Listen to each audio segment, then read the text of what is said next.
Hi అండి. ఈరోజు మనము స్కాలప్ డిజైన్ కోసం మనం తీసుకున్న ఫ్యాబ్రిక్ మీద ఈ విధంగా డిజైన్ చేసుకోవాలి.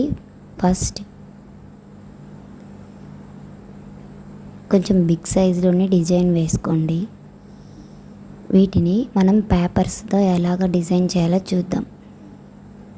పేపర్స్ని ఇలా కట్ చేసుకొని 2.5 ఇంచెస్తో మనం డిజైన్ చేసుకున్న దానికి బ్యాక్ సైడ్ పెట్టి ఇలా స్టిచ్ వేసుకోండి. ఇలా స్టిచ్ వేసుకుంటే క్లాత్ జరగకుండా ఉంటుంది. ఇంకా మనం స్టార్ట్ చేద్దాం కుట్టడం.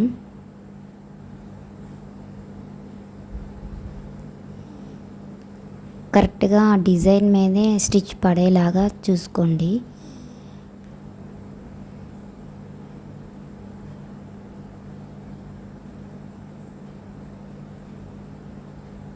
ఫస్ట్ టైం ప్రాక్టీస్ చేస్తున్నాను, మీకోసం ట్రై చేశాను.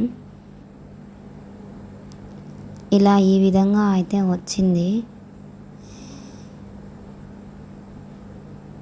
ఓకే, దారం తెగిపోయింది. దారం ఎక్కించుకొని మళ్ళీ మిగిలింది కుడదాము. నేనైతే సిల్క్ థ్రెడ్ని యూజ్ చేశాను. కాటన్ థ్రెడ్ కూడా వాడచ్చు. సిల్క్ థ్రెడ్ కొంచెం త్వరగా తెగిపోతుందేమో అనిపించింది. సో సిల్క్ థ్రెడ్తో మంచి లుక్ వస్తుందని సిల్క్ థ్రెడ్ యూజ్ చేశాను.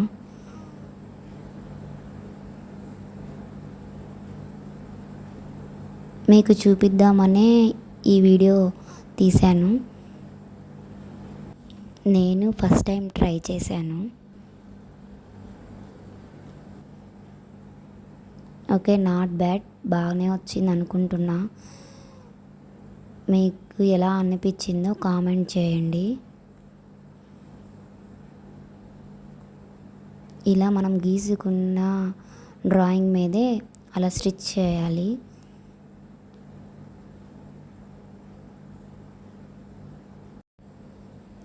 కొంచెం స్లోగానే స్టిచ్ చేయండి. డిజైన్ నీట్గా వస్తుంది, చూడ్డానికి బాగుంటుంది.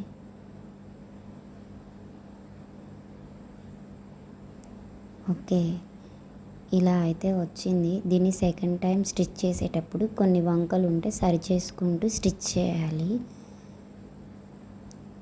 సెకండ్ టైం కుట్టడం వల్ల ఫైనల్ లుక్ అయితే బాగుంటుంది. ఫినిషింగ్ చాలా బాగా నీట్గా వస్తుంది.